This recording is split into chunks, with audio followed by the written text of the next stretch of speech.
and they For nailed which one is which character too. Like, yes, the kid that plays Leo is that he nails it. Raph nails it. It's yes. perfect.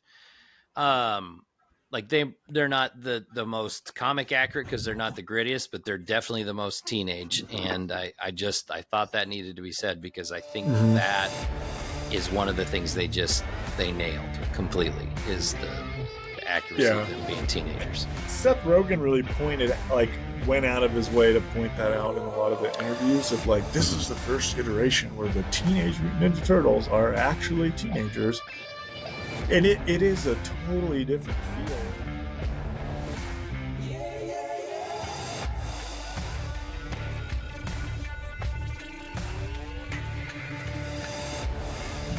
And we are back. Welcome to the Movie Dads Podcast. We are your hosts. I am Howie. And I'm Kyle. That is Kyle on the road. Kyle's on the road. We have our first Movie Dads Roadshow. Apologies for the sound quality. I cannot get my mic to work, so we got a muffled microphone. Got dead animals hanging on the wall. Yeah, that's right. I'm in a fucking log cabin in Lake Tahoe, so there's worse places to be. You could be in your basement at home. Well, I like my basement, so that's true. It's comfortable. It's safe there. So welcome back. Yeah. What? Oh, it's just you're slapping at the emphasis on the wrong syllable. Yeah, you put the wrong comfortable. Comfortable. Episode number 17. The big premiere movie of the week, the one we've been waiting for, Teenage Mutant Ninja Turtles, Mutant Mayhem. It's here. It's time. It's gone. We've seen it. I tell you what, I want to see it again. Oh my gosh, I have to go see it again. I am like, it's killing me that I haven't been able to. We saw it on Saturday and then have just been getting ready for this trip, so I haven't had a chance to. But God, I want to see it again. Yeah, I want to see it again too because I want to analyze it more.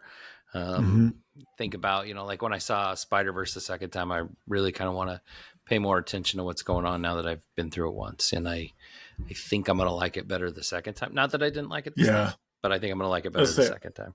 I feel like we're going to get the Spider-Verse thing where you're like, oh, it was an 8.5. And then we see it again. You're like, that's a fucking 10. I think I went from a 9.5 to a 10. That's not overly exaggerating. It was a 2 and then it was a 10. It was a 10. It's a golden 11. It's a golden 11. I'm going to put that on a fucking shirt. You need that. This one's a golden 11. Yeah. Great. So if you're not familiar with the podcast, we're the Movie Dads. We do different versions of a movie every week. This week we do a big premiere movie of the week. We do different older movies, nostalgia movies. You need to see these movies, different things like that. We also do our top 5 rankings. We got some good ones this week, so we're excited for that. But if you're watching us on YouTube, please make sure you give us a like and subscribe. Leave us a comment. We'd love to hear from you. Give us ideas for our top 5 lists. Give us an idea for a movie you'd like to see us watch and talk about. Yes, absolutely. That's the best stuff. I feel like I haven't really seen very many people suggest. I've had a ton of suggestions for what we should do top 5s of. Yes, yeah. But I have not seen many of like, oh, you should watch this movie. So yeah, I'd like to see that. I'd like to get some of those. Like, hey, remember this movie? You guys need to talk about this one because nobody ever talks about it. So I think that'd be kind of fun. It feels like every time we put out a new episode and we talk about a movie that, is from 30 years ago, then we find some random video where somebody else does it the same week or, like somebody writes an article about it. And I'm like, is this like, it feels like I'm being stalked, but I'm sure it's more like my social media or the FBI agent's picking up when I'm laying down and he's sending me suggestions. But anyway, if you're not watching us on YouTube, hopefully you're listening to us on a podcast network because you can find us on Apple Podcasts, Spotify, Amazon Music, Google Podcasts, and Podcast Index. And check out some of our content on social media. You can find us at Movie Dads Pod on Instagram, Facebook, and TikTok. Kyle, crushing it. We're crushing it. Listen, we're movie dads. We've got movie kids. I've been gone all week. I got back yesterday in the early wee hours of the morning, driving back from Nashville, where I was for work for 4 days.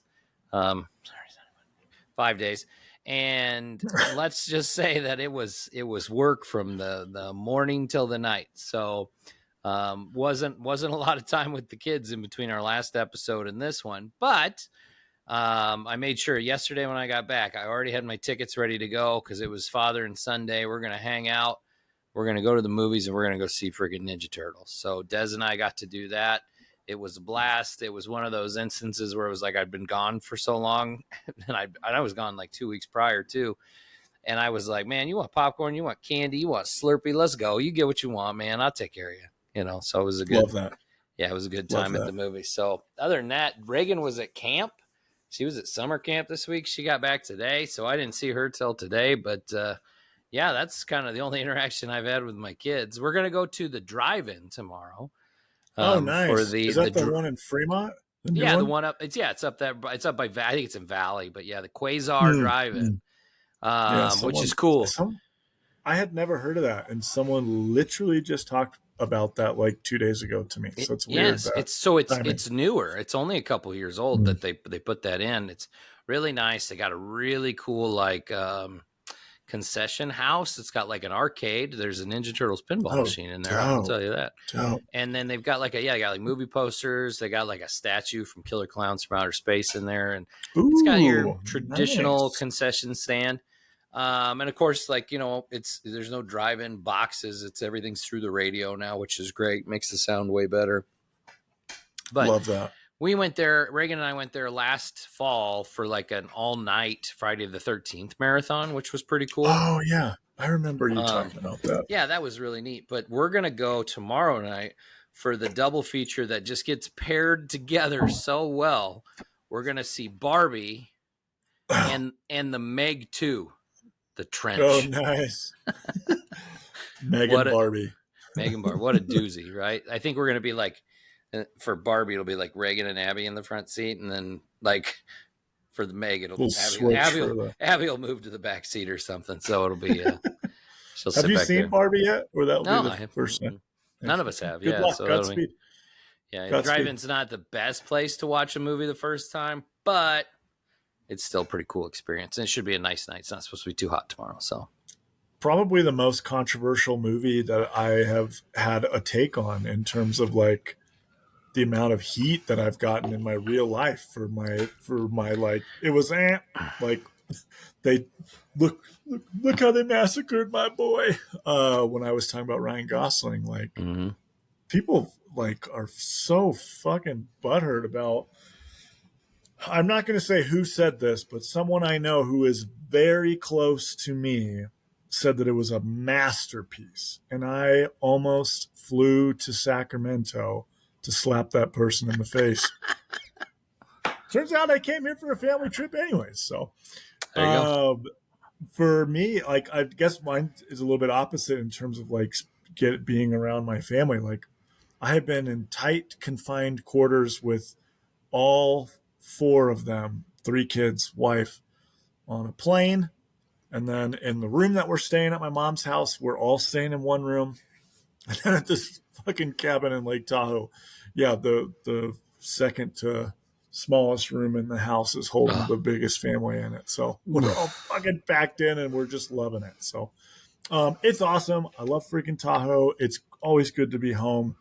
I don't really get to come home very often. So my boys are now old enough that they know what we're doing, the things we're talking about. So this is probably like the first trip home where I've really been able to jump in with them of like, this is where I grew up and like, this is where I used to go. And we used to do this here.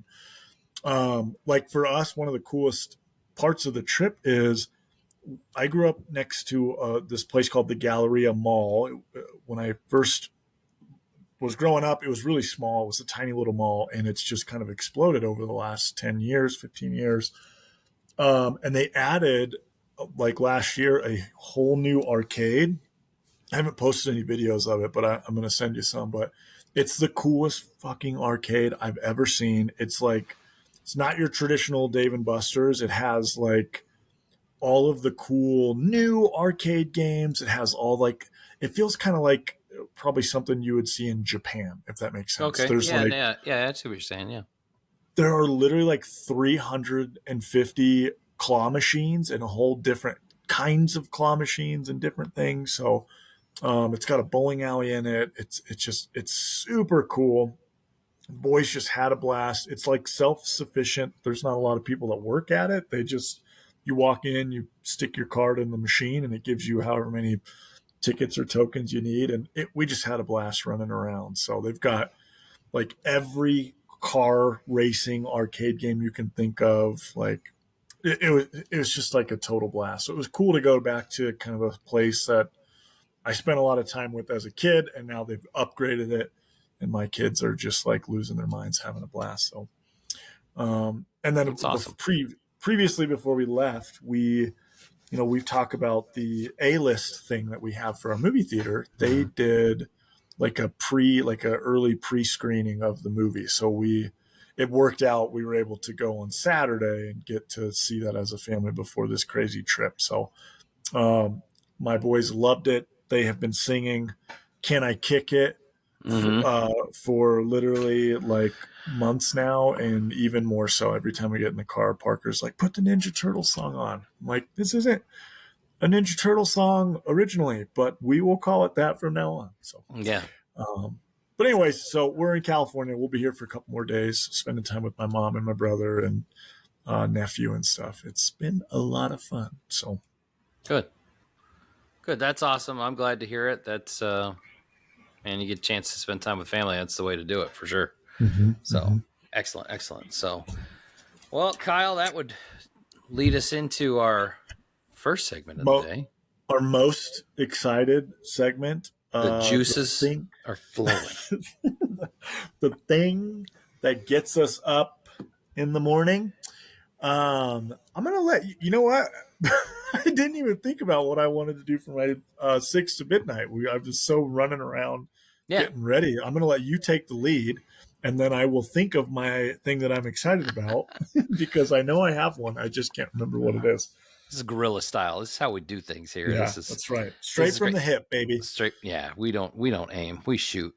So my 6 to midnight this week is a little bit of follow-up news from stuff we've talked about in previous weeks. So the first thing was we talked about the writers and actors strike in a previous episode, I think just a couple weeks ago. So we talked about details on that, and I had mentioned how I was worried how it would affect movie release dates coming up. Well, we had our first big news. I think it came out last Friday night. Sony announced some major delays. So there was a couple that made sense because the movies weren't finished yet, and we knew that. And then there were a couple head scratchers, like what?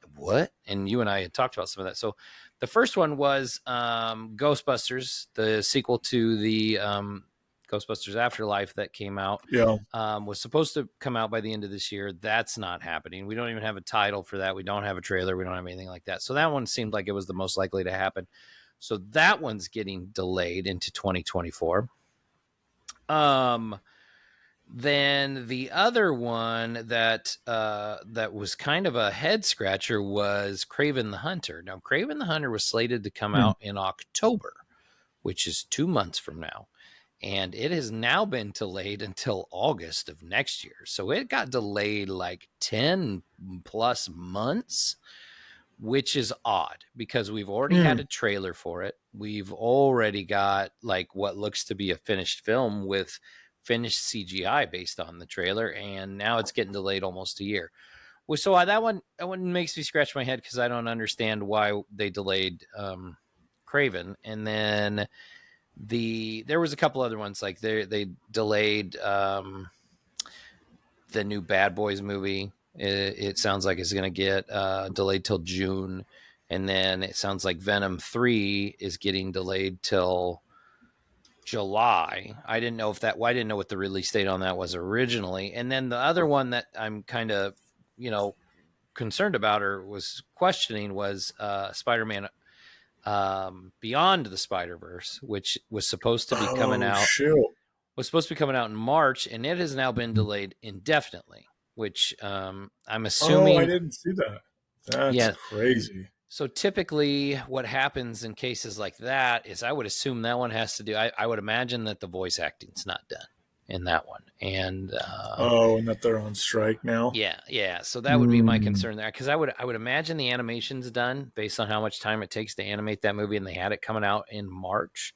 So my guess Mhm. is the voice acting's not done, and if they're on strike, it's not gonna be done in time. So that one, I think they took it off the schedule indefinitely, because they know they can put it right back on as soon as the voice acting's done. It's not something where you're filming a bunch and then you got to add a bunch of stuff. If it's just the voice acting that's done, I would Yeah, imagine they can get that done and then say, okay, we can put it out, in 3 months or whatever, something yeah, quicker. So, that but makes that was sense. the big one there with the first delays with that were announced anyway with Sony, and then Which is crazy, and yeah. it's like there's the part of me that gets it. I mean, like, uh, understands like what's happening and why, and that it needs to happen. Yep. But there's a little bit of part of me that's like, God damn it, give us our content. Like, come on, we want movies. Well, Come on. I can't help but think too. I wonder if, obviously, nothing's getting written right now. Nobody's writing anything, right? Because we're on a Yeah. writer's strike. Nobody's making anything right now because we have an actor's strike. So I'm wondering if they're, and like this might tie into Craven. I wonder if they're waiting because there's nothing new being filmed, and if they don't delay some of these movies, then next year is going to be a wasteland. There's not going to be anything coming out.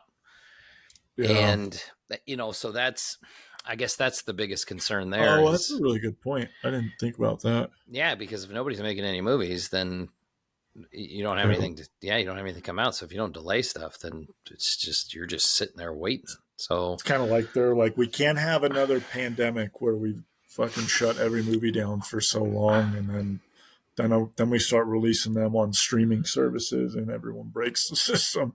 yeah, So, I mean, like this podcast next year might just be a whole bunch of throwback nostalgia movies, and bro, it might work out for us. Like, yeah, hey, that's a good there's point. no movies to watch. Let's go watch that podcast we love so Yeah, much.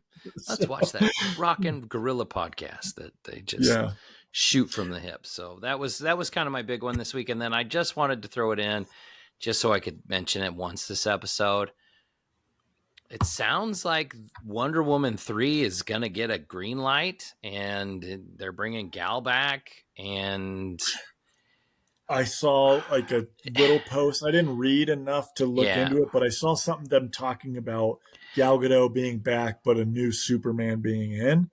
yeah. And I didn't realize that was them saying like they are releasing that. Wow. Yeah, it It's sounds like fascinating. they're going to put Wonder Woman 3 in development when the strike settles. Again, this hasn't been confirmed, but it's been in a whole bunch. It's like there was a lot of different articles, and some of them were from like real legit publications like Entertainment Weekly. It wasn't like this was, Naked Robot 7.3 or whatever, on Twitter, but I'm just making stuff up, but What are they doing?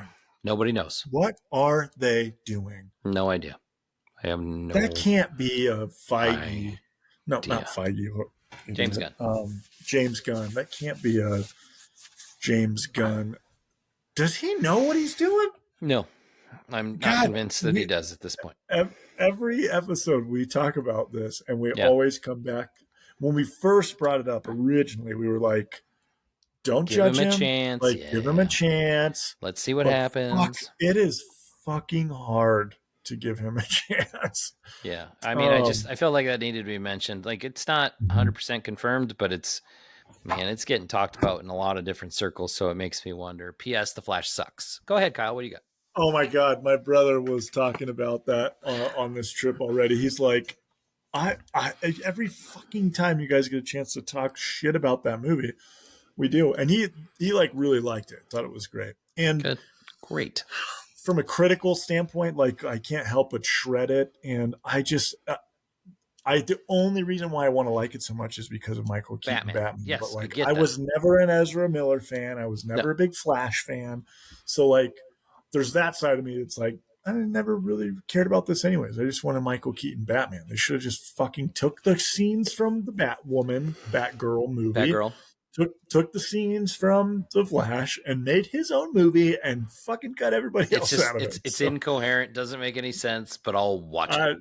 Yes, give me more of him. Yeah. I mentioned I'm traveling and I've got the kids, so like fucking traveling with one kid is a lot. Traveling with 3 kids, one of which is an infant, is like my mind is melted cheese. But the thing that I do know for sure that I haven't talked about in a while, but is we are getting close to, that I am very excited for, that like it's ruined my video gaming because now all I can think about is this game coming out soon. But Starfield, ladies and gentlemen, hits our consoles on September 6th, which is like 3.5 to 4 weeks away.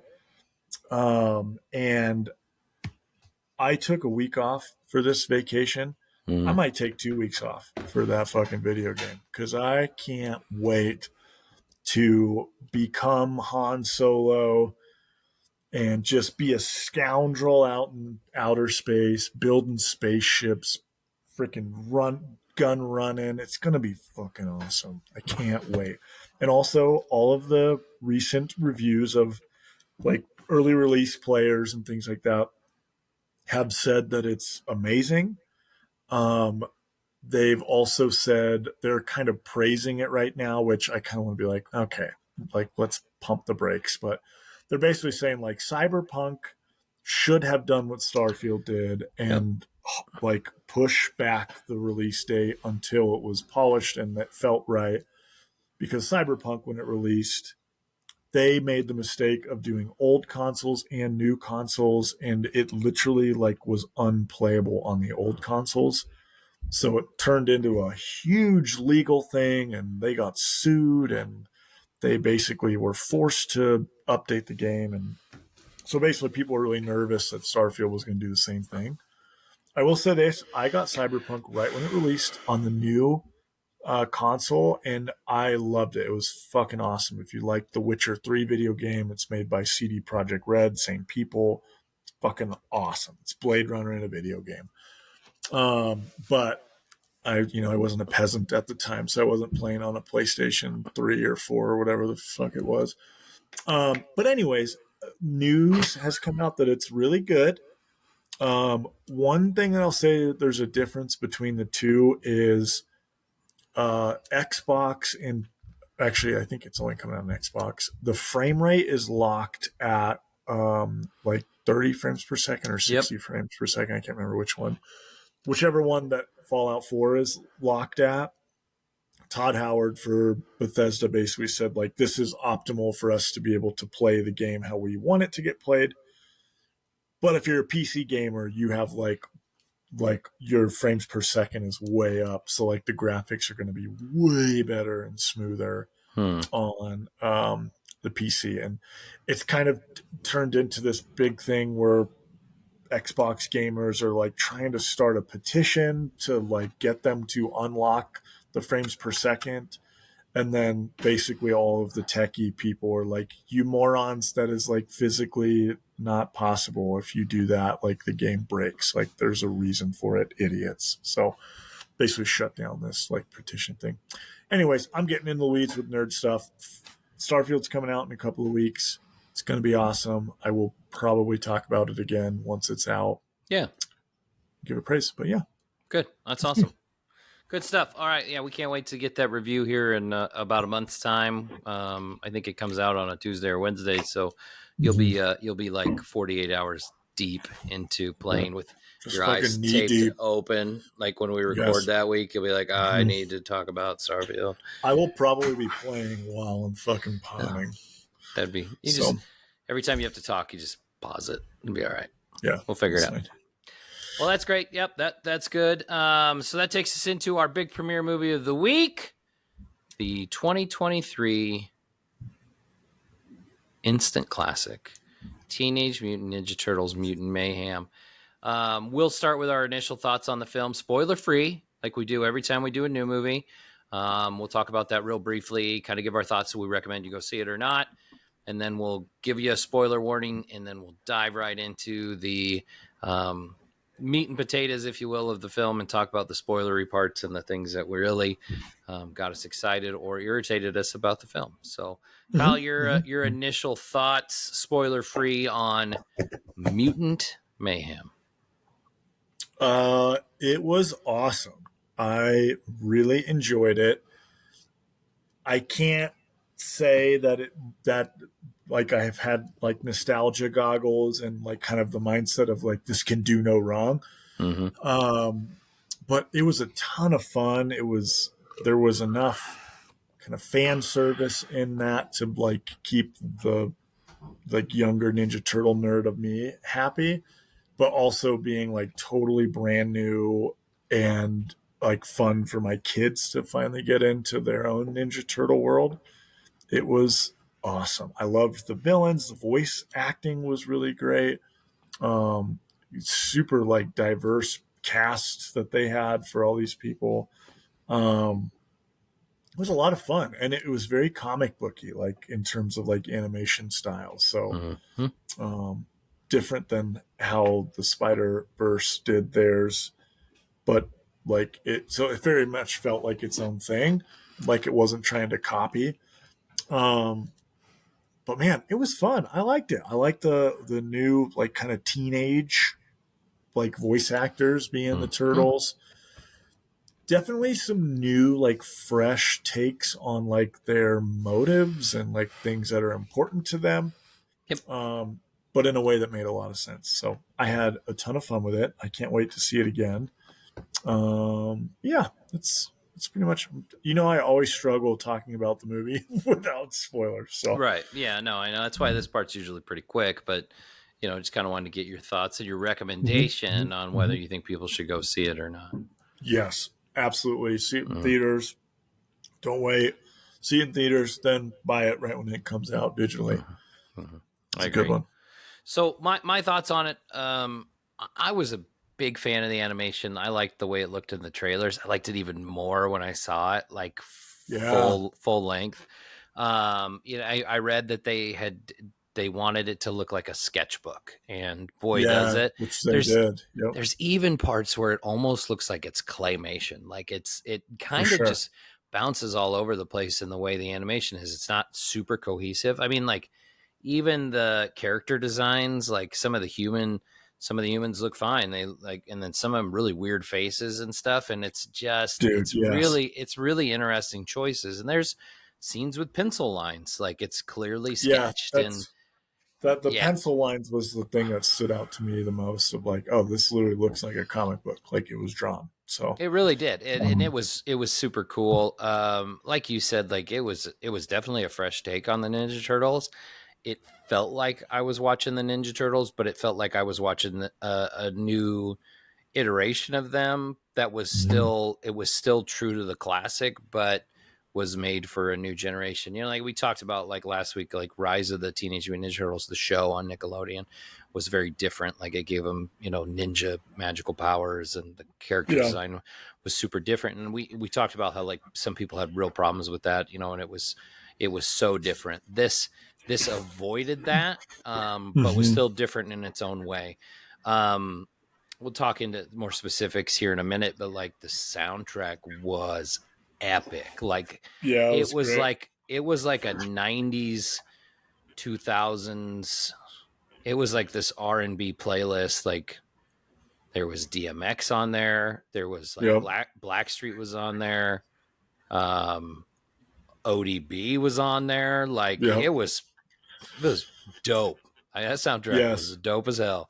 I think that's how they kind of like, they did a great job of like grounding it in like our not necessarily our childhood, but like that time frame of our lives. So like I think that kind of helped for the older folks to be like, fuck yeah, like this is fucking awesome. I love this old school stuff. So yeah, there was a lot of references to like 80s and 90s stuff, and we'll talk more about that specifically in a minute. But yeah, Listen, it's pretty dang good. Yeah. It's not Spider-Verse, but Mm-hmm. it's definitely a very, very well done animated movie. It's a very, very well done Teenage Mutant Ninja Turtles movie. Dare I say it automatically makes the top 3 Ninja Turtles movies for sure. I would have no Yeah. problem saying that. Like if we went back Yeah. and ranked what we did last week, I think this would make the list Mm-hmm. For of sure. because of how good it is, and I've only seen it once and I want to see it again. So yeah, pretty Yeah. excited for that. Definitely recommend go see, especially if you got kids that are into it. And it's listen, we talked about last week about the way they changed Secret of the Ooze from the original and how they couldn't use their weapons and stuff. They use them. Dude, yes. They're using them. That was one of the biggest things that I'm kind of glad we talked about it, because I didn't it's been a long time since I kind of remembered or had recognized in that movie, and then rewatching it, like, wow, they never used their weapons in this whole movie. And it was very apparent in this, like, they're kicking butt. Yeah. And they're using their weapons too. So it was a lot of fun to see that. And that was like the second I saw like Donatello hit someone with his staff, I'm like, oh, okay, we're using our weapons in this movie. But it's cartoon violence. I mean, like it's still a kids movie. I'm not too worried about how it's going to be perceived or anything like that. But yeah. I think kind of one word to describe would just be fun. Like, it was a lot of fun. It is a lot of fun. And we'll talk about more about that. But highly recommend, go see it in the theater, especially if you got kids. It's if you're a kid at heart, like, go see it. It's a good movie, definitely. So, spoiler warning. This is your chance. If you don't want to hear what happens, if you don't want to hear about the content of the movie, get out. Leave the room. Thank you. Movie's a lot of fun. Fucking awesome. A lot of fucking fun. Awesome. What a great job they did with, like, it's like they didn't bring all of the rogues gallery, but like in a way they really fucking brought all of like the rogues gallery for like my kids to now know all of them. It was a fun movie. Jackie Chan as Splinter was a freaking runaway. He was so good. He was Splinter. So a couple things with that. He was great. Jackie Chan was so great as Splinter and as like that dad figure. You're right. It was awesome. I had a bit of a problem with the backstory where like Splinter wasn't the pet rat of Hamato Yoshi. I had a little bit of beef with that he learned ninjutsu through watching DVDs and YouTube videos. Through like fucking goofy ass like ninja like karate infomercial stuff. Right. Yeah, that was like irked me, but very much it irked like, me. What? I was watching it like, oh, that yeah. I mean, I guess they can retcon some of that. It's because it's not super detail explained. Like maybe they could say like, oh, that's the reason that he was able to learn ninjutsu as a rat, because he did see that background. I don't know. Listen, maybe there's more to the story, but it did rub me a little bit wrong. But yeah, I mean, we talk about the 1990 movie, like that iteration of Splinter, like being like this old, like wise, like ninja master teaching his crazy teenagers, like more comic accurate, right? That's more comic accurate. No, for sure. Yeah, for sure. So he was really funny. Like his lines like just fucking killed me. Mm-hmm. But like, I would say that kind of is one of the top things that I was like, oh, that's kind of a weird backstory. And he was like all like 70s out with like an afro and like he looked like Bob Ross, like bringing the kids out, like brought the 4 turtles up to the surface and they had like a weird experience, and that's what made them like do what they want to do. So so then like that actually kind of almost gave me like a different view of them, or like lens of them as ninjas, of like maybe not as like legit, of like, oh, they just learned from fucking infomercials and now they're out with weapons fucking cruising the city. So I mean, like that was something that was kind of annoying. I think for me, that I feel like we're kind of jumping all over, and maybe a little bit towards the end. The thing that was like my biggest irk on the movie, it was like, oh, I don't really like that. Was how they said, kind of in the non-spoilers, like they have a lot different kind of drive for why they are doing what they're doing. Mm-hmm. And it's all about acceptance. Yes, and it was all about them wanting to be like high schoolers, and they want to go to school, and like that's never been anything that Ninja Turtles have wanted or thought about or cared about. And like they just like the Ninja Turtles like want to be fucking ninjas, like they want to be like ninjas that are fighting bad guys and saving the day. But like they wanted to go to high school, and then they actually ended up going to high school at the end. Yeah. Like that whole, like, we put clothes on and now we're going to school and we're like well known. Yeah. That was the main thing that I was like, oh, I don't like that. Yeah, it was a little odd. I mean, I didn't I don't know how I felt about it, I guess, because it was like, so why do they still live in the sewers then? That's what I was just about to say. Like, so now moving forward, like, we don't get like the secret sewer like layer that is a crucial part of the Ninja Turtles. Yeah. I know we jumped right into like the two things that really bothered us about the movie. Well, because I thought there was so many things that they did right that it was like I want to talk about this because this is what bothered me. Yeah. I did that. The first scene, it was kind of cool because I don't think I've seen any iteration of the Turtles where it was like they hadn't fought anybody yet. They don't even know if they could fight. Yes. Like, so that them like kind of them going into their very first fight and having that like battle in the like auto shop, the chop shop. Yeah, it was fucking hilarious, but also like awesome. Yes. You could see them kind of like, oh fuck, I don't know what I'm doing, but then like, holy shit, I'm kicking these guys' ass, and then you just like see them like kind of figuring out like, okay, we're actually pretty fucking good and powerful, and so that was a lot of fun. That was probably my most favorite fight scene in the movie, probably. Well, yeah, because I liked that scene because exactly like you said, like as the scene's happening, they're like realizing that they have these reflexes that they can like dodge every freaking attack just about. And then like they can one punch all these dudes and they just basically whoop the shit out of them. And then all these, but in a clumsy way. Yes, like, they're still super clumsy. Yeah, and then they're like, "Holy crap! Look what we can do!" And then it leads into this. It kind of leads into the storyline where they're like, "Okay, we have to go visit like this mob boss and this mob boss and this mob boss and this mob boss." Yeah. And like we have to, and they're like, "Well, let's go." And then it kicks into this. It kicks into Blackstreet, no diggity. Yes. And it's like this fighting montage, which is that was by far my favorite fucking part of the movie. Awesome. Yeah, it was so awesome. They're like basically just going in and kicking everybody's ass and like getting all these, questioning all these mob bosses, trying to find out where Superfly's at. And that scene was it was so much fun. And it was cool to watch because it was so well made. That was my favorite part of the movie. I really enjoyed that. Yeah, that was fucking awesome. That was probably like the part of the movie that felt the most like the Ninja Turtles. It's like, you could do a whole movie of just them fucking fighting people and kicking butt and like giving quips and stuff while they're doing that. And I freaking love it. The whole April O'Neil, like Leo having like a hard crush on April O'Neil was kind of weird to me.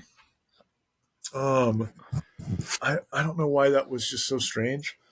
Not that it like irked me, but it was a very different take on April O'Neil. Yeah, you know, in the first Nickelodeon series, the like CGI one that we talked about, where they have the elephant feet, like Donnie has that. Donnie has that thing with April in that entire series. He has this like huge crush on April and does very similar things that Leo did in this movie, and then. So that was, and then I think in the original series, I think it was Michelangelo. So I don't know if they're just Yeah. Well, and I guess in the 1990 movie, they kind of all are like, they talk about her like she's like, oh, I'm in love, but more like joking. And you don't really feel like any of them legit. Like, this almost gave me a vibe of like, at some point, like Leo and April might like date, like almost like in terms of like how he has a crush on her. I got that vibe too, that in a movie kind of ends with him asking her to prom, you know? Yeah. And so I get that. And I thought, you know, in the old series, she was the same age as them too, right? Like the original series, she's much older. She's already a news reporter. In the movie, she's already a news reporter.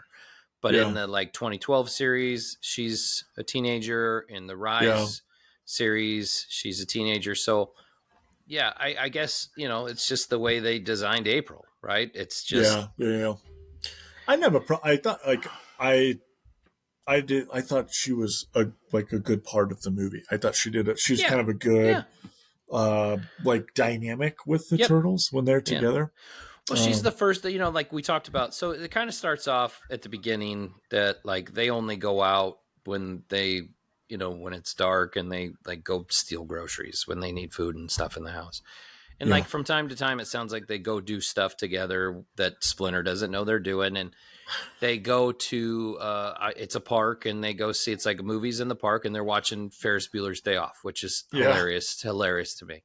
That was funny. But that's kind of where you get this. They see like these young people in the park, like interacting, and like there's, you know, there's couples and there's buddies hanging out and stuff like that. And that's when you get that first sense, like, oh, I wonder if going to high school, you really get to be in a parade like Ferris Bueller and stuff like that, which is kind of funny. But that's where you get that first like taste of they just want to be accepted, and they want to be able to see the outside world without people freaking out on them. And April's the catalyst that kind of drives that, because when she meets them and they talk to her, she's the first person that doesn't like lose her shit at these 4 giant turtles. You know, she's, you know, like, oh, okay. And they're like, you know, if you didn't know us, or if like we wouldn't have helped you, would you have freaked out? And she goes, absolutely, 100%. Yeah, it's weird, man. You're turtles kind of deal, you know? So yeah, that's where you know, she's kind of the catalyst that drives that, because then they realize that not all people are, you know, mean creatures that want to milk them and things like that. So that's kind of a running joke in the movie too, the milking thing, which is hilarious because it actually happens. So that my wife was kind of like, that was, they really talked about milking each other a lot in that movie. So, and then they did it. So they end up in a milking machine. Splinter's like, what's that say? And they're like, nothing at all. And it says milking machine on it. So there was some really on the nose humor that was really done well. That was pretty funny, like that kind of stuff. It was, the supporting cast was great. I mean, it was cool seeing Bebop and Rocksteady in this animation style. It was weird that Bebop and Rocks, like, I obviously correlate them with the Shredder and Foot Soldiers and stuff. So like seeing them not a part of that group and a part of like this amalgamation of all of the Mutant Rogues galleries, all just are a part of the same family that all came from Baxter Stockman's thing. That was different. I did like Superfly a lot. I thought Ice Cube was freaking phenomenal. Good. Yeah, man, that part where he breaks open the van door and it's he's a badass. Yeah, like that they did a good job with that. Is Superfly Baxter Stockman in like most iterations? Like, doesn't Baxter Stockman become Superfly or the Fly? Or so in the comic book and in the movie, like it was always like animals mutated into these creatures, right? Like Splinter was the pet of Hamato Yoshi. It wasn't actually him. The original cartoon series was the one that did that, where it was like, that was actually like a cross mutation between a rat and Hamato Yoshi. Like that's actually him as a rat, right? Like Baxter Stockman actually turns into a fly, not Baxter Stockman creates a fly monster. So that because that's probably the most famous version of the Ninja Turtles is the original cartoon. That's where a lot of that came from. So yes, I do believe that Superfly is the essentially new movie version of what Baxter Stockman used to be, right? Because he's got all the science brain, and he's a giant mutant fly. Yeah, and they obviously had Baxter Stockman in it. I like right when the movie starts, it's like this like SWAT team is going after Baxter Stockman because he has this research and ooze. But they and of course now that we're on the pod for whatever reason I can't think of the name of like the not Utron or what's the Utrom. Okay, so the second that they open up, like this SWAT team, they call like Mrs. Utron or like Dr. Cynthia Utrom. Yes, and the second that they said that, I was like, "Oh shit! Like we got the Utrom already. Like she's not real. She's an alien. Like, she's an alien." That was the very first thing I thought of. And they never show that. They never show that she's an alien. But did you see her, so that's the 15-year flashback, right? Like the movie starts like that. And she's kind of in shadows, like you don't see what she looks like. But then you see present day and you see what she looks like. And she looks just like the body of Krang from the old cartoon. Like she has the rectangle glasses, the right color.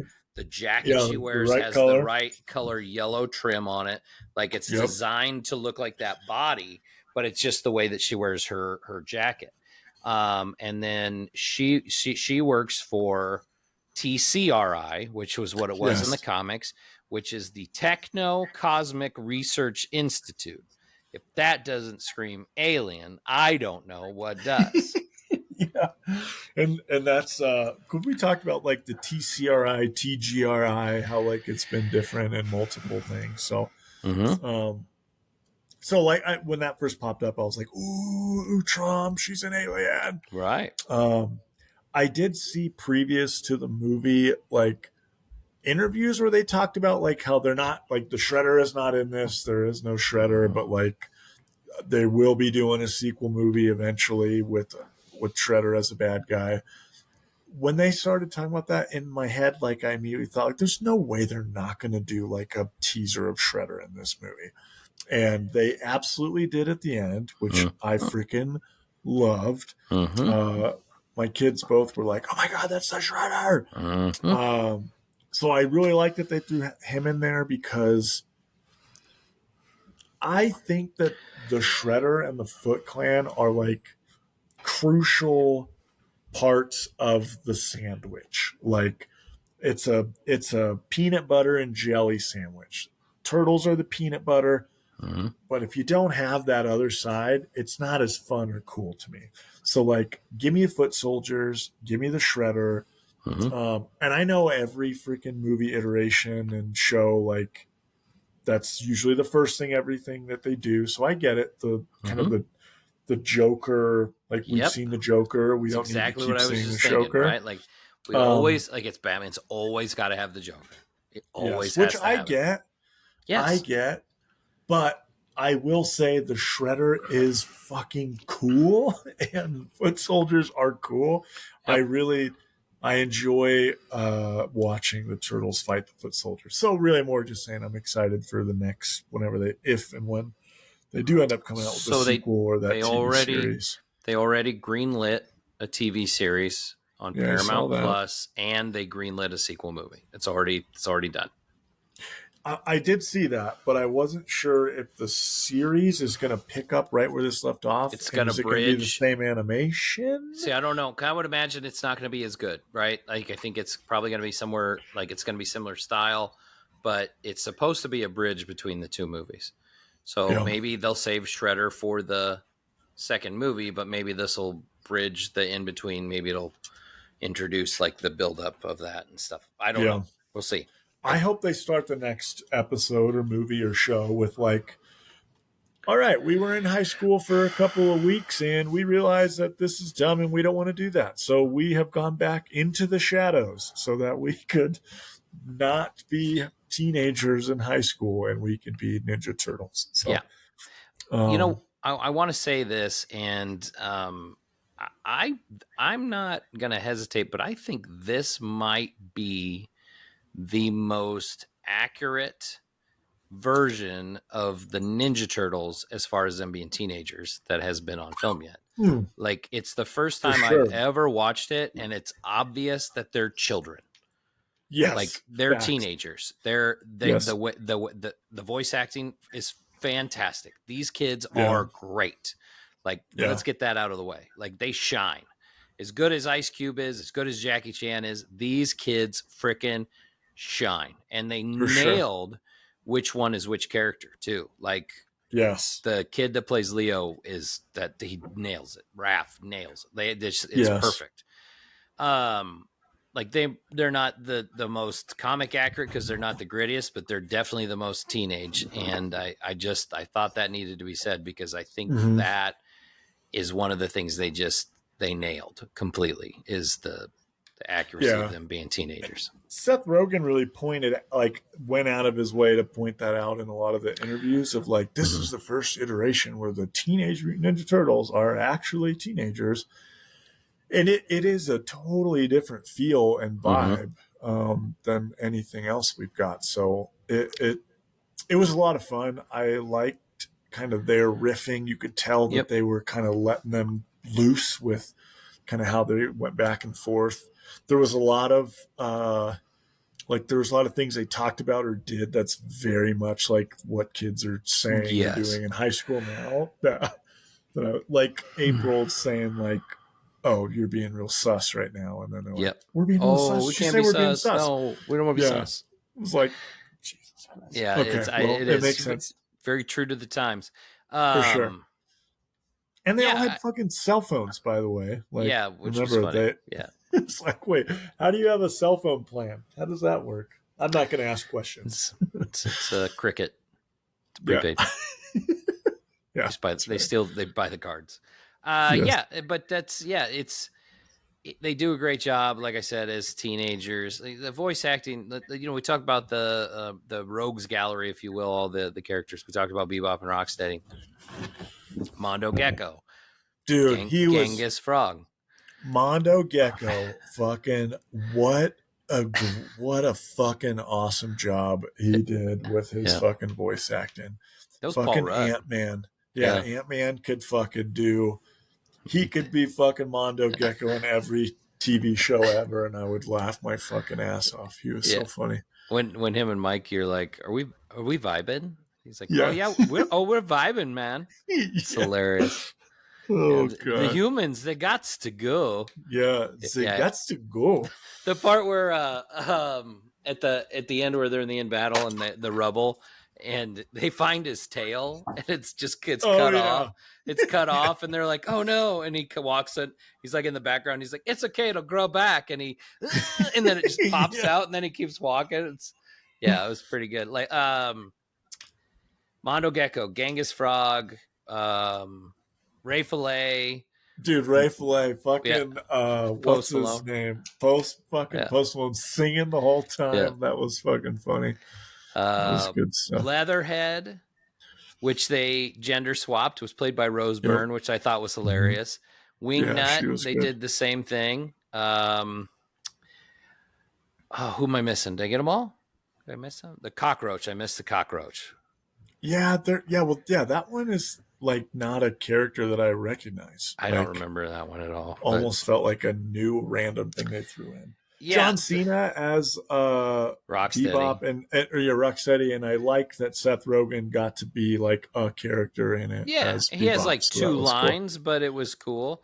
Scumbug was the cockroach. Yeah. Scumbug. I thought they, like I said, when I'm talking about voice acting, I thought they all did a great job. Kind of strange original take on like Superfly had them all as kind of like orphan babies, and like he just took care of them as they grew up, and like they build Superfly up from the beginning of the movie as this like fucking insanely, kind of how they do with the Shredder in the 1990 movie. They build him up with like he's this big bad scary bad guy, and then once you meet him, you get kind of like just their motivation for what they're doing and what they want to do just feels kind of like, oh, well, that's pretty simple of why you want to get rid of humans. They basically want to kill all the humans and turn every animal into a mutant. That's basically the premise of the movie. Is that's what he wants to do? Is he wants the whole planet to be mutants, and the humans all to get eaten or put in zoos or made into pets? You know, like which is terrifying. And that's where the turtles are like, you know, like we were cool with everything until you decided to do that. Like that's a problem. You know, they even go bowling and stuff. It's just kind of funny. Yeah. It is. They basically, the turtles get the entire mutant rogues gallery to join them by saying God, you guys really want to do this? Like we can, you know, not all humans are bad. Like we can. This will be okay. They really turned them to the good side pretty easily. It didn't take much persuading. Like, but I think that I would imagine I get more the vibe that Seth Rogen was like, these characters are a lot of fun and people are going to like them. So like we've got to we can't have all of them be bad guys. Like Ray Fillet and Mondo Gecko. Yeah, some of those good guys. Yeah, they have to be. But now we got Rocksteady, Bebop, and Leatherhead. Are they good guys now? You know, that's a good point. You know, are they going to turn back? Yeah, there's some questions that'll need to get answered when the TV show comes out and the new movie. You know, are they all going to move on and do other things and we won't see them again? I don't know. It just feels maybe weird. They'll be like the minions who are like looking for a new boss, and like Shredder will pick them up, and then boom, we're right back in this thing. Yeah, that could be. It could happen. You know, and then maybe we'll get some backstory with Splinter, and he actually does know Shredder and. You know, I don't know. We'll see how that works out, because that part was all kind of about. Obviously, the Utrom are going to come back because they're the ones that call the Shredder, Cynthia Utrom, which is obviously an alien. So yeah, that's all interesting. Listen, like overall, I had a lot of fun. Des loved the movie. I want to see it again. There was the soundtrack was dynamite. Like the songs were great. The score was Trent Reznor and Atticus Ross. Like. It's amazing. Like these are Oscar winning, you know, and like we talked about this, like you were talking about how important Seth Rogen said it was to get the teenage part right. Jeff Rowe, who directed this, said, he goes, we wanted to emphasize more on the teenage part than the ninja part, which is obvious, right? Because we talked about the ninja part. It wasn't like they were real ninjas. They were, you know, YouTube video ninjas. So that was, Yep. But they got the teenage part right. So yeah, I'm interested to see how they carry on in the human world now, and they get accepted because they save the day when Superfly turns into a giant ocean creature, Godzilla. Yeah. The fucking end of Ghostbusters 1. Yeah, turns into Marshmallow Man, and they have to work together, and the humans help them out. And that part was pretty cool, where the humans are like, "Hey, these are actually the good guys. We're going to help them." And you know, they go help them, and they kind of accept them, and then they stop Superfly, and that's leads into the turtles getting to go to prom in high school. Yeah, and Michelangelo gets to take improv acting classes, and Donnie joins the IT club, and Raph joins wrestling and smashes everybody. So I will say my biggest. All of the things we talked about as irked me or gripes, those were neither here nor there. There is one thing that does bother me about this iteration, and I hate that this has become the new thing, because one toy did it back in the 90s. Now all of a sudden this is the new thing. I hate that Raph is the only one that gets this stupid full bandana look. I don't like that look. I want him to have the classic headband vibe. Yeah. Like I want him like Leo and like Michelangelo look. Leo looks the most kind of like the 90s version. Yeah. Like, just give him the fucking eye headband like everybody else. Don't give him the stupid old full headband. Anyways, I'm done with that rant. Seemed to be like something that started with, I think that started with the live action, the Michael Bay ones, right? Like that kind of came from there. And then in Rise of the Teenage Mutant Ninja Turtles was something very same. They did the similar, like he had the full head one. They all kind of had different style bandanas. Like Donnie always wore like almost like night vision goggles the entire show and stuff like that. So there was they all had their own kind of deal. But yeah, no, I'm with you there, because like we're gonna do something weird with one. guess Donnie wore and all the rest of glasses. them. Donnie wore glasses the whole time. Yeah. But yeah, Mikey and Leo, it was a little different. Yeah, they looked more just of give like him the classic, original. like everybody else. Anyways, I don't know. I love the movie. It was awesome. I did too. My rating is a 9. I give this movie a 9. Maybe seeing it again, I might jump it to a 10, but like it was an awesome movie. Everything I wanted. Us talking about the things that irked me or bothered me made me go, yeah, I'm not going to give this a 10. I'm going to give it a 9 because if they would have done the classic Hamato Yoshi, Splinter, those types of thing, less trying to become high schoolers and more trying to become ninjas. But like, it was awesome for my kids and for them to get into Ninja Turtles and have their own iteration. So I loved it. I thought it was great. I'm in the same. I'm pretty close. I'm gonna go with 8.5. I think it's right there. It's in that ballpark. Like it's probably going to be viewed very well. History wise, like I think when it comes to Ninja Turtle media, it's going to be up near the top. Technically, I think IMDb or Rotten Tomatoes has it ranked as like the highest rated Ninja Turtle movie ever. By far, it's not close. By a mile. Yeah, by it's a mile. It's like 97. But also the 1991 they've got it rated like 30% or something. So I don't know. It was kind of low. It was. And that's the way it was. It's not viewed in the same way that I think people growing up watching it viewed it. And that's one of those things that like I don't think critics understood, what they were watching back then. They were like, what the hell is this? And there was so much in that movie that was positive. I just don't think it was rated correctly, but that's it. So Teenage Mutant Ninja Turtles, Mutant Mayhem, go see it. It's good. Like we griped about little things. Like there was nothing that really took away from the movie. Like we're talking about bandanas and for sure. Who the little rat grapes. Really was owned by at the beginning, like doesn't change. It doesn't change who these characters are and anything like that. So go see it. Kyle, that takes us into my favorite segment. There can be only 5. Only 5. So do you? I went first last week. So why don't you kick us off? Okay. So there can be only 5. After us doing the top movies of 2023 so far and top movies we're looking forward to, and then also recently watching a couple movies that just came out last year, I was very much like, why don't we do a top movies from 2022? It's only a year ago, but we weren't a pod at that time. And so for me, I'm like, why don't we let's do that. Top movies of 2022. So this is our top 5 movies from 2022. There was actually some great movies that came out. There was. I did not do any honorable mentions, so just the 5. And number 5. What? I know. Well, technical difficulties. I was 2 hours late. I didn't have time to. For number 5, best movies of 2022, I had The Banshees of Inisherin, I think is how you say it. Inisherin. Did you see that movie? I loved it.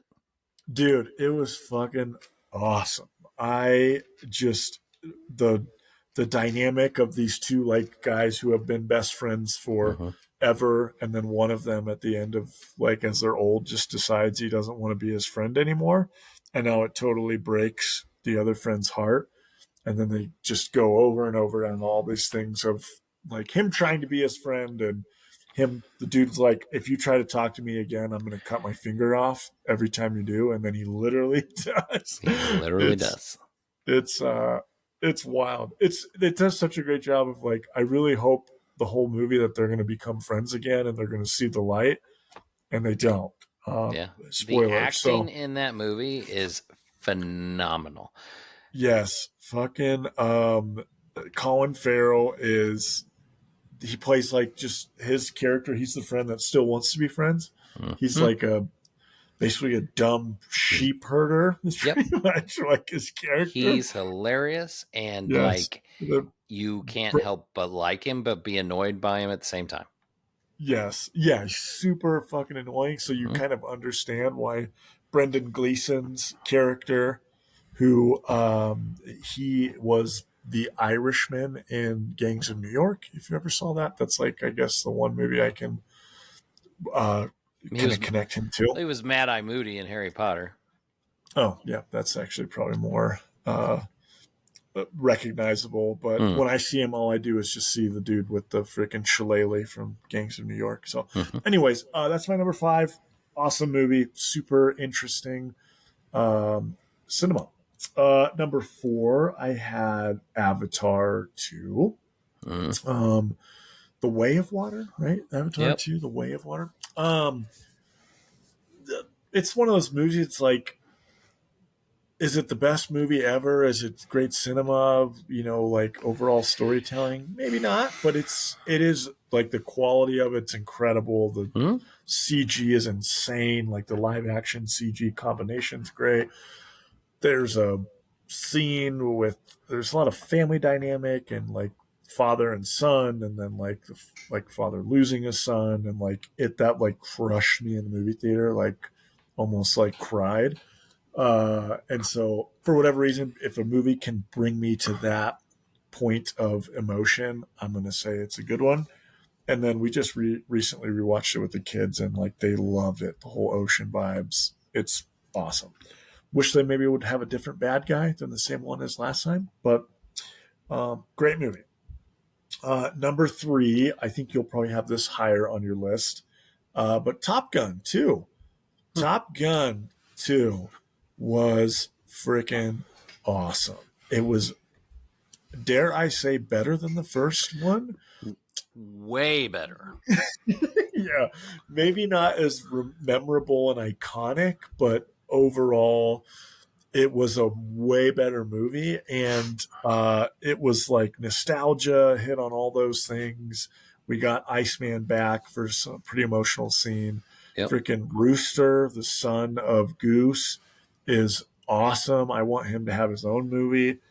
I really enjoyed that movie. It was fucking great. That was like the first movie back in theaters once the pandemic was like winding down. So it was like amazing to get back into theaters to see something like that. So, and then my number 2 movie of 2022, I just recently rewatched this movie, and it is, to me, it is like, it's a fucking just amazing piece of cinema. You might disagree, but The Northman, this like Viking epic, it's not an A24 movie. Was that close to being on my list? Love that. We saw that together, I think, right? Didn't we? We did. Yeah, it was that close. It was like the next one out. Yeah, it's funny. I don't know if you've rewatched that or have seen it since we saw it once, like right when it first came, like when it first was out on streaming, I watched it. It's not an A24 movie, but if you were to tell someone that it is, that would make sense, because it's like super kind of weird. There's some just like, I would have bet money it was an A24 movie. Yeah. Like there's so much about it that it's like I'm trying to think of the words. Just some of the stuff that they did with it in terms of like taking you from being super realistic to then super out of this world, you know, riding a horse like a Valkyrie into the fucking galaxy, like just a whole bunch of stuff. But it is like this cool, epic Viking story. Well, it's Hamlet. It's the original. Hamlet. It's the original story that Hamlet was based off of. Mm-hmm. Yeah. Or Lion King for you.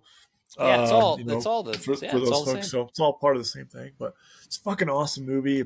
Badass fucking battles. Mm-hmm. The opening scene where like they fucking basically morph into like berserkers and then go attack that village. It's fucking sick. Just an awesome movie. I just rewatched it and it reminded me how much I love that movie. That's actually the reason why I want to do this list. So, and then my number 1 movie of 2022, which should be no one should think anything else. the Batman. Batman. Like, are you fucking kidding me? This movie was amazing. I put this on all the time whenever I'm like, I need a movie on in the background. Boom, the Batman goes up. So the whole crime doc, like thriller, Riddler was amazing. We got Detective Batman, fucking awesome movie. Batmobile was incredible. The sound, the cinematography, all of it's fucking awesome. It's a great movie. Yep. That's my top 5 of 2022. So, what you got? Nice. I like your list. We had, I think, 3 that were the same. Nice. Different order, but we had 3. So surprisingly, I had an honorable mention. Ooh, look at you. So I put it as an honorable mention because of the way this movie affected me. Not necessarily because it was like one of my all-time favorite movies of the year. It actually was. And but like when I went and saw this movie, you were there. And it was so freaking surprising, and I was so like thrilled that a movie was able to give me this, like, I had no idea what was coming movie. We talked about this recently, Barbarian. If you haven't seen frickin' Barbarian and you like horror movies, you need to see it. It's amazing. It's so good. Batshit crazy, and at the same time, it's fantastic. Like, it is so well done. Anyway, so honorable mention. I didn't have an honorable mention, but when I saw that as I was looking through movies and thought, oh, that's going to be hard not to have it in my top 5. So I'm going to put it as mine as well. So I had at number 5, I had The Batman at number 5.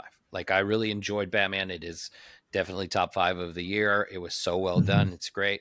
Probably just didn't have it higher because I don't know. There a lot of these are really close together in quality wise, and it was hard for me to pick like 4 and 3 and 5. I knew what number 1 was going to be, and I was pretty sure what number 2 was going to be. But 3, 4, 5, like, you can kind of interchange them; they can go in anywhere. So, Batman was number 5 for all the reasons you said. It was better than expected. I loved the story. I loved the characters. They did a really great job. Yeah. Number 4, I had Prey, which was the Predator movie that was streaming on Hulu. If you haven't seen Prey, I highly recommend it. Dare I say it's the best Predator movie. I like it better than the original. As good as that Arnold Schwarzenegger movie is, as badass as all the characters in that movie are, this does something that just like it strips everything down.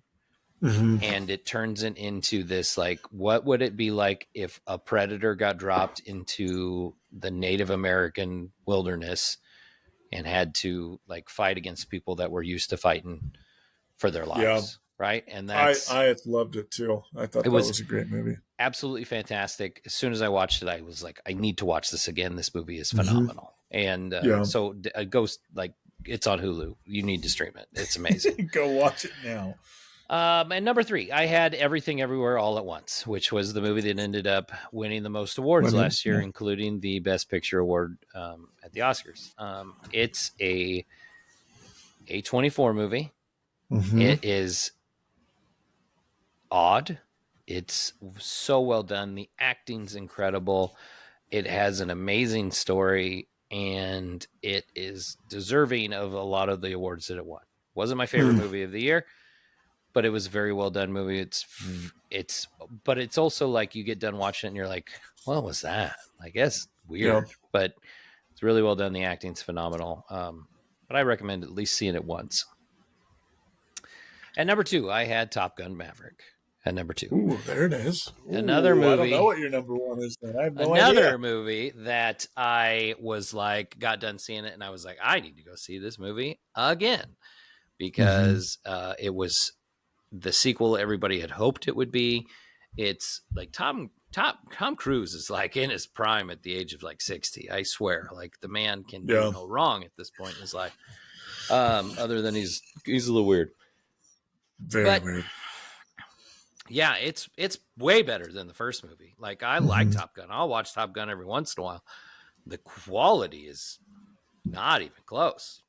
Yes. Like, it's they took the quality of the new Mission Impossible movies and made it into a Top Gun movie. That's accurate. That's accurate. So the story was better than the first one. Like, the characters are better. Like, it's awesome. It's a great movie. If you haven't seen it yet, like, highly recommend. And number 1, I had The Banshees of Inisherin at number 1. Oh, look, there it is. My top movie of the year. Listen, Martin McDonough movie. He did 3 Billboards Outside of Ebbing, Missouri, which we talked about briefly once before. Movie. What an awesome movie. Very similar tone, very like dark comedy kind of deal. I saw this with my wife. We got done and she was like, "What the hell was that?" And I was like, I'm like in the theater laughing. I think this movie's hilarious. The jokes are like, it's amazing. Like, Colin Farrell was phenomenal. Brendan Gleeson was phenomenal. Barry, I'm going to butcher his last name. Barry Keoghan, whatever. He was the new Joker. Awesome. He was the new Joker in The Batman. But his acting in this movie was like, I thought he was the best one out of all of them, and I thought the whole movie was great. Didn't he win didn't he win like a supporting character? He was nominated. Him and Brendan Gleeson were both nominated for Best Supporting Actor, and then Carrie Condon as Colin Farrell's sister in the movie. Like, she was phenomenal. She was so good. She was nominated too. Like, your 4 main characters in this movie were all nominated for Oscars. It was, it was amazing. I, had hoped it would win Best Picture. It didn't, but I was okay with what did. But yeah, it was, overall, it was a phenomenal movie. I was kind of annoyed that it didn't win Best Picture, because I also felt like overall, in terms of quality of movies, it was the best thing that came out. Not my favorites, obviously, my list, but I do not disagree. I would prefer it would have won Best Picture, but I was still happy with all the awards that it did win, and Colin Farrell was definitely well deserving for his award wins as well. It's great. Yeah. Anyway, that's my top 5 movies of 2022, which I'm glad we got to do. This list is obviously a list we probably would have done in like January at the end of the year. But we're doing it now because we weren't doing a podcast back then. So pretty exciting to do.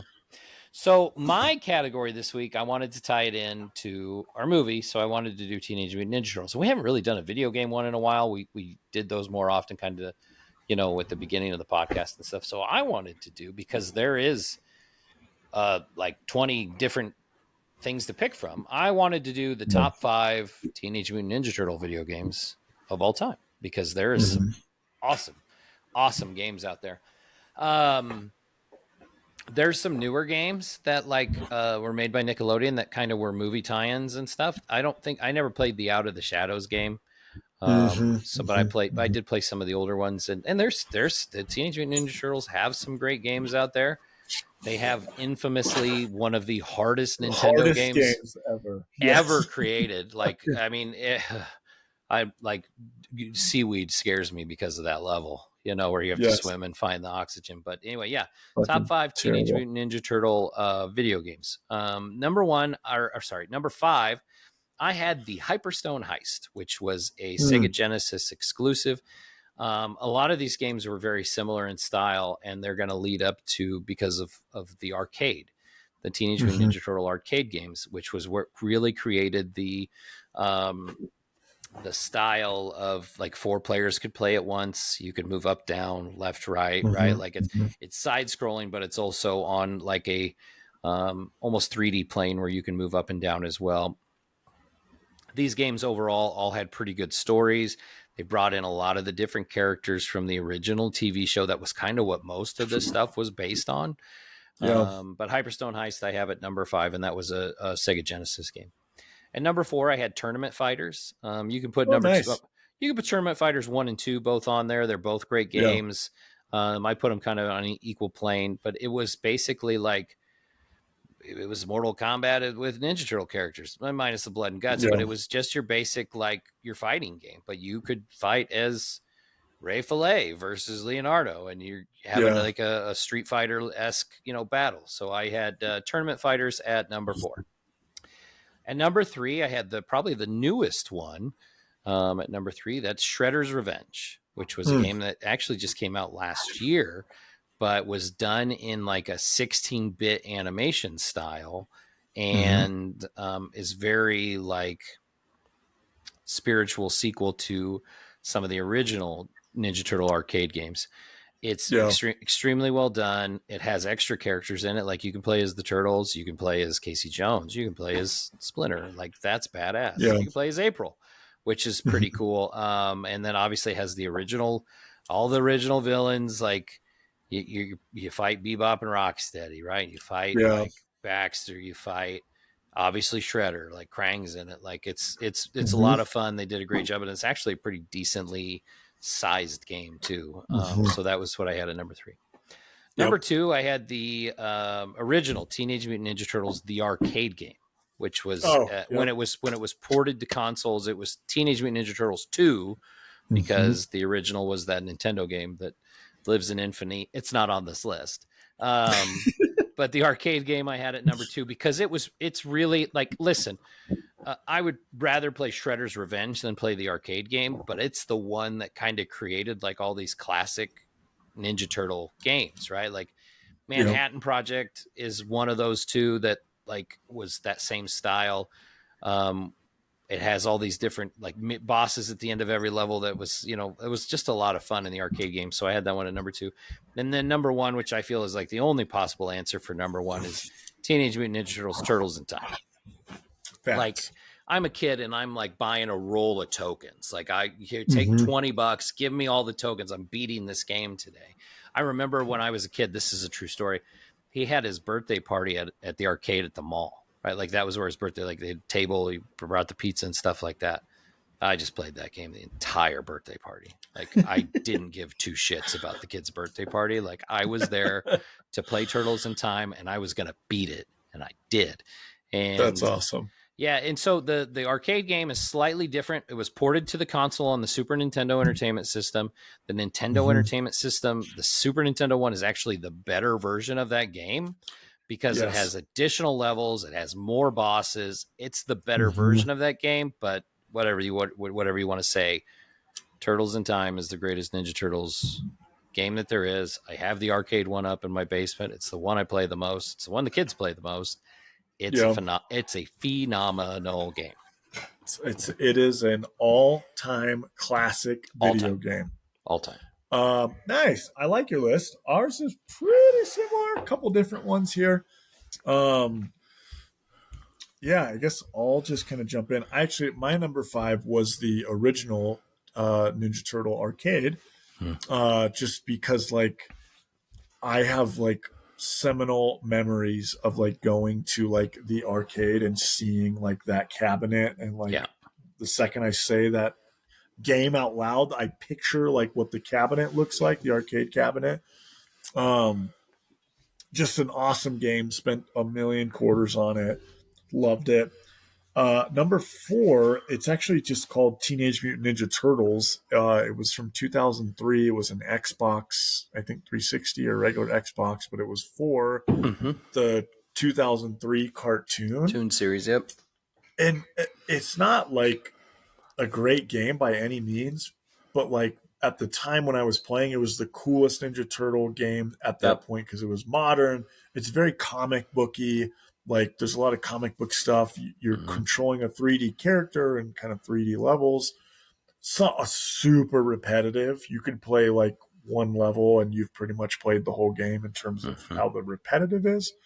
It's kind of like, tries to be kind of like God of War, but way back in 2003. So it wasn't like very good. But at the time, I loved it. I really enjoyed that game. It was one of the first games that I owned, like when I owned my own console as a youngin'.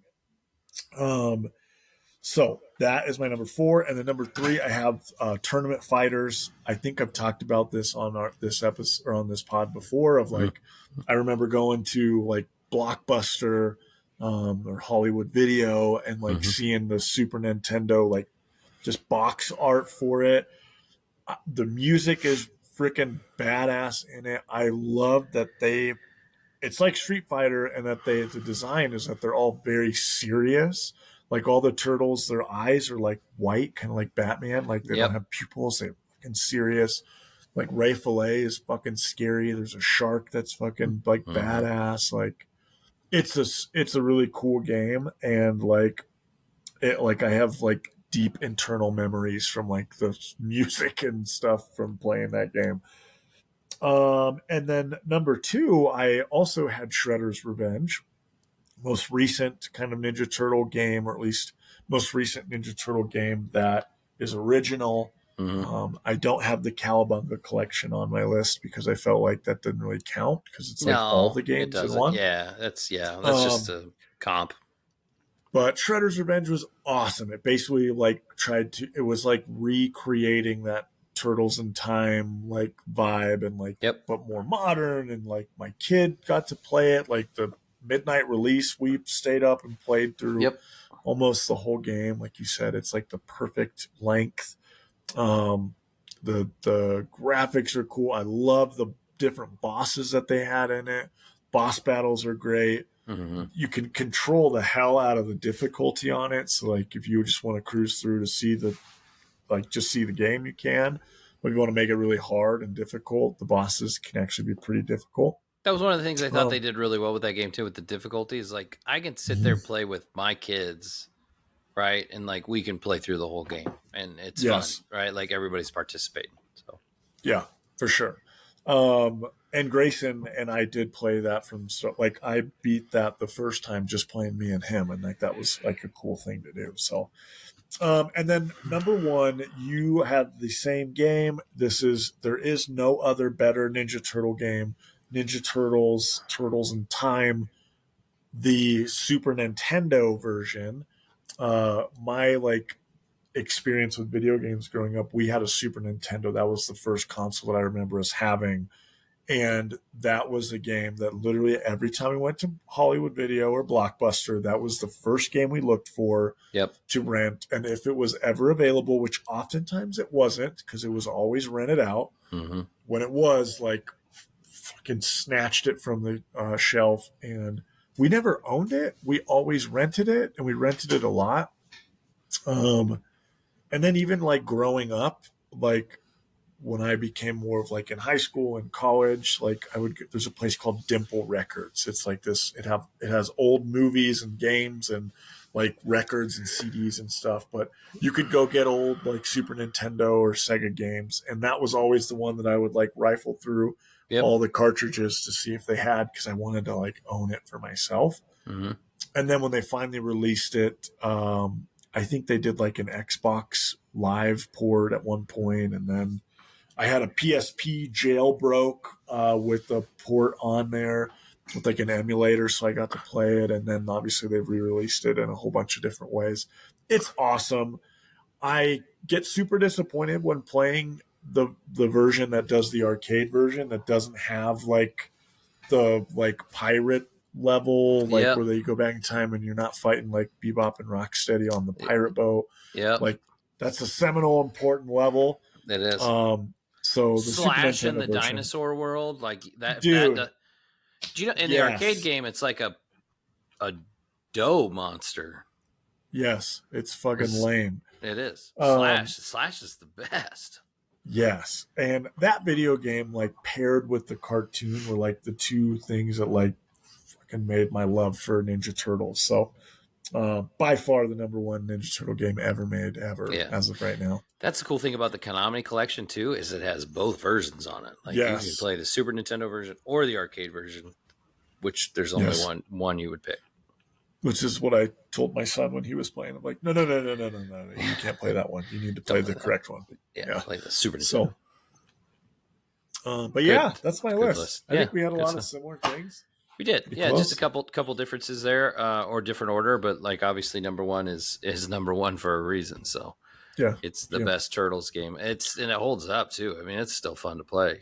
And that's like you said with Shredder's Revenge, they did such a great job of making it similar in style. So Yeah. When you said we were doing this list, all I thought was like, all right, I need to find out what the other 4 Ninja Turtle games are that I want to rank. So, because I already knew what number 1 was. Yeah. Oh yeah. Turtles in Time's number 1. And then it's like, yeah, the arcade game's got to be on there somewhere, because it was the original one. And it's probably the one I played the most because like when it first came out at the arcades, it was like, that was the machine you went to, like, yeah, like exactly. You said. That is exactly where we would go. Yeah, just like you said. So anyway, yeah, that's a good list. Yeah, that's good stuff. Anyway, that takes us to the end of the episode. Movie Dad's podcast, big premiere movie of the week, Teenage Mutant Ninja Turtles Mutant Mayhem, recommended by both of us. Go and see it. Yeah. It's worth it. If you're liking us on YouTube, please make sure or if you're watching us on YouTube, give us that like and subscribe. Leave us a comment. Hit the like button. We would love to get your suggestions for future episodes or for top 5s. Hit that bell so you can get reminders when new episodes come out, because then that way you can watch them right away. Hit that bell. If you're not watching us on YouTube, make sure you're listening to us on Apple Podcasts, Spotify, Amazon Music, Google Podcasts, or Podcast Index. And then look for our short videos on our social media at Movie Dads Pod on Instagram, Facebook, and TikTok. So we said it was going to be a turtle-rific few weeks. The fun doesn't end today. Next week's episode, I can't believe you haven't heard of the movie, seen the movie. I can't believe you haven't seen it. Nerd. Turtles Forever. I didn't even know it exists. I am super excited to watch this movie next week. Yeah, I'm out of town for work again next week. Killing me. It's an awesome movie. Our tens of fans, like, we've got to bring them back with like Schindler's List or something super serious, like on the following week after that, so we can bring up like, all right, we did a lot of Turtles, guys. We're obviously turtle nerds. We will do your serious movies, or maybe get away from the Turtles. But it's a great movie, and you've not seen it, and you absolutely need to see it, and we can talk about it. So yeah, I'm excited to see it, and I'm excited to talk about it, and we'll probably run out of top 5 lists for Ninja Turtle stuff. But maybe our top 5s won't be Ninja Turtle related. They probably won't be Ninja Turtle related. Best songs from a Turtles movie. No, I'm just kidding. But yeah, that takes us to the end of the episode. Thanks for listening. Thanks for watching. We really appreciate it. If you like the content, please make sure tell your friends. If you know people that like movies, check this out. We would love to get some more viewers, more subscribers. So keep it up. Do it. That's the end of the episode. Thanks, everybody. We'll see you next week. Bye.